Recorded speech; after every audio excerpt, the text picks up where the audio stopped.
Bonjour vous autres, j'espère que ça va bien aujourd'hui. Aujourd'hui, j'étais en train de préparer des lunchs pour Mathéo parce qu'il a repris la garderie. Ça fait que j'ai voulu lui préparer de la soupe. Ça fait que j'ai pensé que j'allais vous montrer comment on fait du fricot.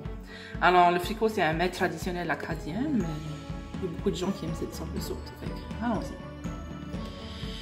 Hier soir, avant d'aller me coucher, j'ai fait cuire mon poulet. Ça fait que là-dedans, j'ai mon bouillon qui restait de mon poulet. Alors, ça fait une bonne base pour une soupe, ça donne bon goût. Alors, je vais continuer de là. Ça fait que moi, je vais ajouter de l'oignon, évidemment. L'oignon donne bon goût à n'importe quelle base de soupe que vous allez faire. Je pense que je l'ai dit dans une autre vidéo. Bon, dans la séquence dans laquelle vous allez le regarder, je sais pas si vous l'avez déjà vu ou non. C'est souvent l'oignon et l'ail qu'on utilise comme base, donc presque n'importe quelle nourriture.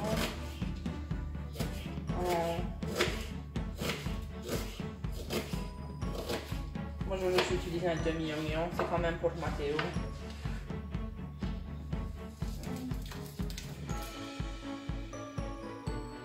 Je sais pas si vous pouvez voir. Ah oui, vous pouvez voir. Les oignons flottent, ça fait que ça veut dire qu'ils sont crus.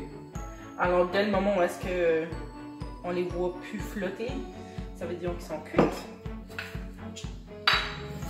Je vais ajouter un peu de sel. Puis le sel et le poivre, n'oubliez pas que c'est au goût. Si vous les aimez plus de sel, mettez en plus. Même chose pour le poivre.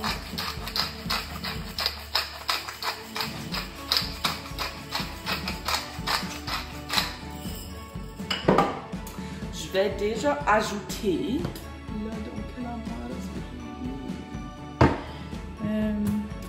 Désolée, c'est bon, je vais bouger un petit peu. Ah non, je pourrais laisser ça. Ce qui fait un fricot, le fricot, c'est la sarriette. S'il n'y a pas de sarriette dans votre fricot, c'est pas du fricot. Moi, j'aime beaucoup le goût de la sarriette, ça fait que j'en mets quand même pas mal. À partir de ce moment-là, je peux pousser le feu juste un peu, juste pour l'aider à donner un peu. Ça fait que là, je suis prête à découper mes patates. Bon, je vais pas toutes les faire avec vous autres, je vais juste vous montrer un peu là.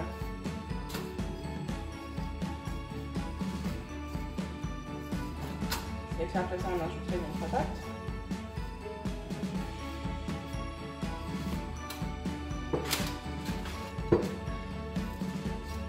Moi, je les découpe dans un bol, puis je les rince avant de les mettre dedans. Ça enlève tout le... Wow, les beaux mots français que Josette s'en souvient pas de. Je vais le dire en anglais, le starch. Alors ça fait que c'est moins lourd comme repas. Ça fait un petit peu plus léger. Ça fait que là je les découpe en dés. C'est quand même... Ça fait que je les découperai comme ça en dés. Je vais les rincer. Et après ça, je vais les ajouter dedans. Je vais faire toutes les autres patates. Je pense que on va faire ça un petit peu découpé. Ça fait que là, je vais cumuler de mes patates. Ensuite, je vais vous montrer à quoi ça ressemble par après. Donc là, j'ai fini de déplucher mes patates et les découper. Ça m'a pris... Vous pouvez calculer avec le temps que vous avez vu décoller dans la vidéo, mais je dirais que ça m'a pris à peu près une dizaine de minutes. Ça fait que je vais ajouter ça dans mon bouillon.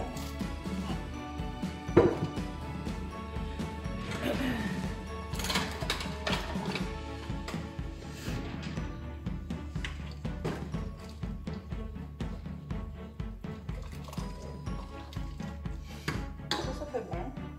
Je vais ajouter la carotte.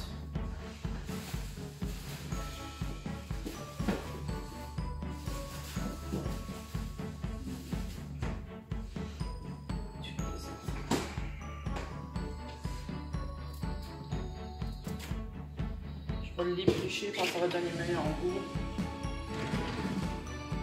Et la pluie, en fait, c'est acide. C'est qu'on essaie souvent d'enlever la pluie de la carotte avant de l'utiliser dans la cuisson.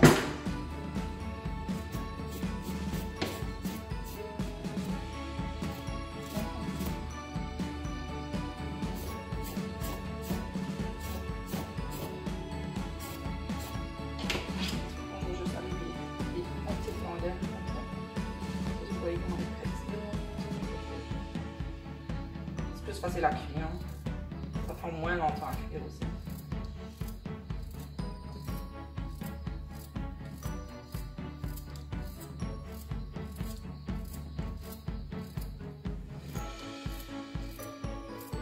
Là, parce que Mathéo n'aime pas beaucoup la carotte, donc je ne vais pas en mettre beaucoup dedans.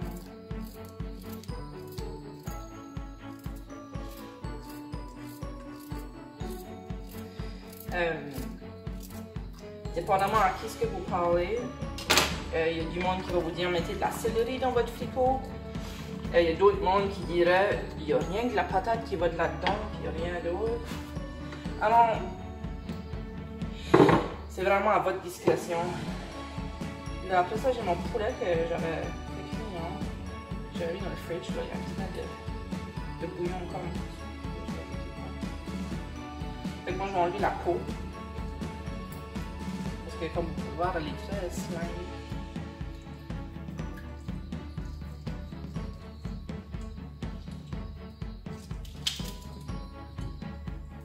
Après ça, je vais juste prendre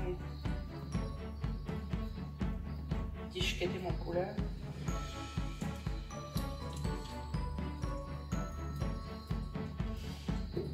Puis là, ben, la quantité de poulet dépend vraiment de la quantité de soupe que vous faites.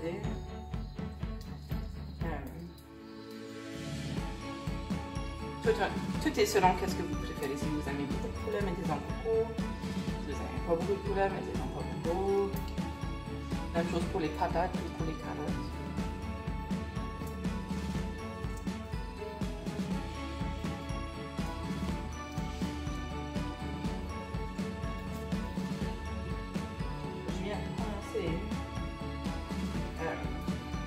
Même si mon frigo n'est pas fini, je pourrais quand même vous montrer comment faire des pâtes. En anglais, on appelle ça des dumplings dans le frigo. Moi, j'aime pas ça, ça fait que j'en fais une très petite quantité juste pour vous montrer un peu. Oh, chute.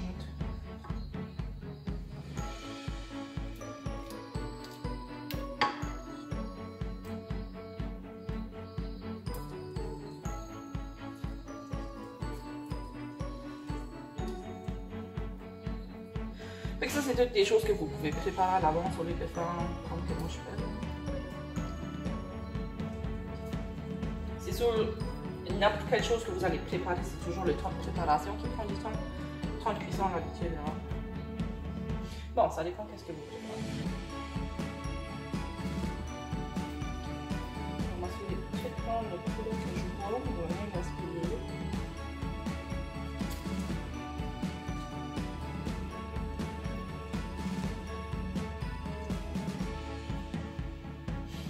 Je vous donne un petit truc en attendant que tu penses. Moi, je trouve que j'ai pas assez d'ingrédients dans ma sauce, ça fait que je trouve qu'il y a beaucoup de jus. Laissez-le juste bouillir. Bon, c'est vrai que si tu laisses bouillir plus longtemps, les choses vont cuire plus dedans. En tout cas, plus l'eau évapore, plus que le concentré est vraiment bon. Vous pouvez juste ajouter plus d'ingrédients aussi. Je vais voir parce que j'ai trois petites patates. Non, ça donne quand même. Alright, je vais le marier là.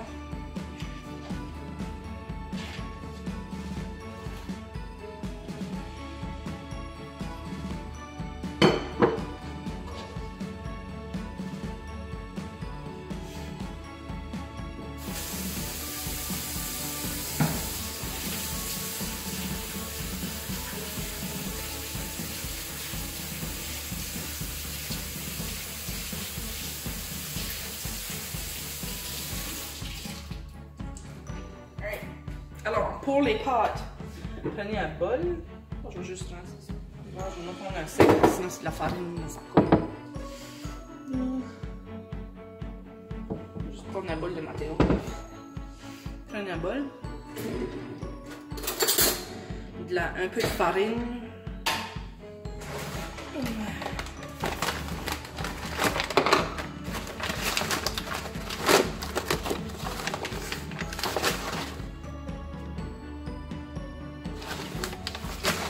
Comme je vous dis, je vais vraiment pas en faire beaucoup là.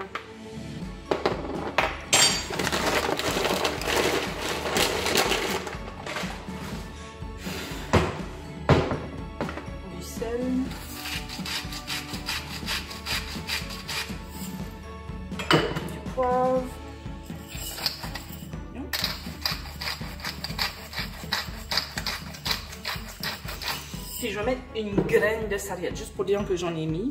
Comme ça donne le goût à ta pâte. Bon.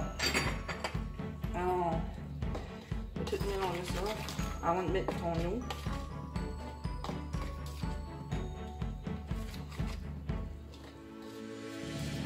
C'est là, ça prend de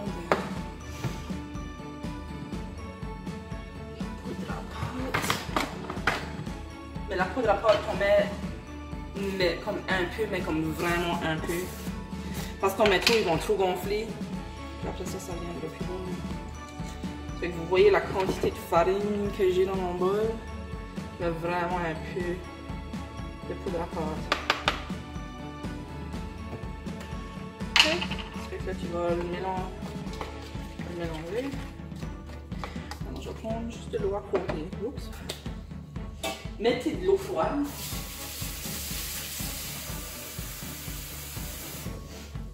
Parce que si vous la mettez chaude, votre pâte va déjà gonfler. C'est pas une bonne chose. Fait que ajoutez-en juste un peu à la fois, jusqu'à ce que vous ayez le mélange que vous souhaitez. Ma mère m'a toujours dit que la texture de ta pâte crue, ça fait que pas cuite, va donner la même texture quand elle sera cuite. Alors si vous voulez des pâtes qui sont molles, mettez beaucoup d'eau. Si vous voulez des pâtes un petit peu plus dures, c'est un petit peu plus dur.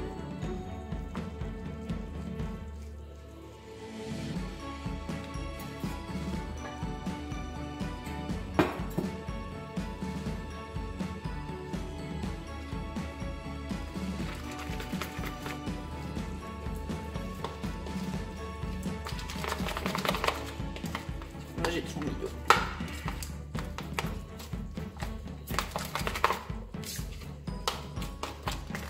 Je vais chercher juste un peu de farine.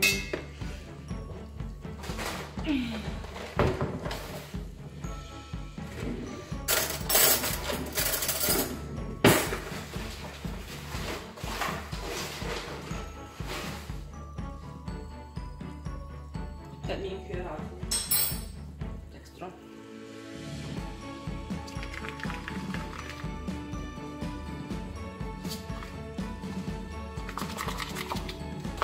Plus comme une pâte, on va laisser un petit peu plus dur. Okay. Là, vous êtes prêts à faire vos pâtes. Je suis très consciente que mon frigo n'est pas cuit, mais je vais quand même mettre les pâtes dedans. Les pâtes, même si ça reste dedans, c'est plus pareil. Faites-le pas trop gros. Pourquoi? Parce que la pâte, elle va gonfler dès que vous allez le mettre dans votre frigo. Elle va caler, ça fait qu'inquiétez-vous pas.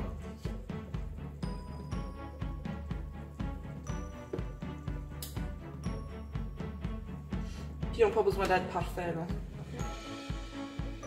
Et dès que les pâtes vont flotter, ils sont cuits.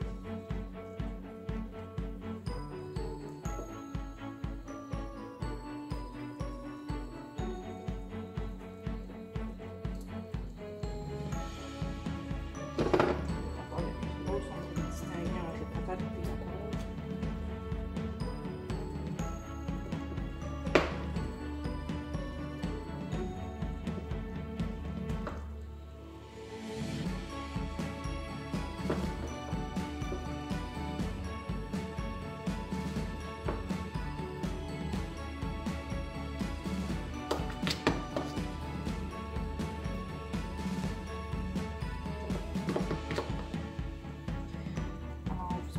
Si vous trouvez qu'il y en a pas assez, vous en faites juste un petit peu plus, puis on en fait bon. Donc là, je sais pas si vous voyez de la caméra. Ça, dès que vous avez fini avec votre bol et votre cuillère, mettez-le dans l'eau, ça coule. Quand c'est séché, c'est encore pire. Alors, je vais rapprocher ça un tout petit peu. Oh, j'ai failli faire la messe. Ok. Vous voyez que mes pâtes sont déjà cuites. Fait que c'est simple comme bonjour.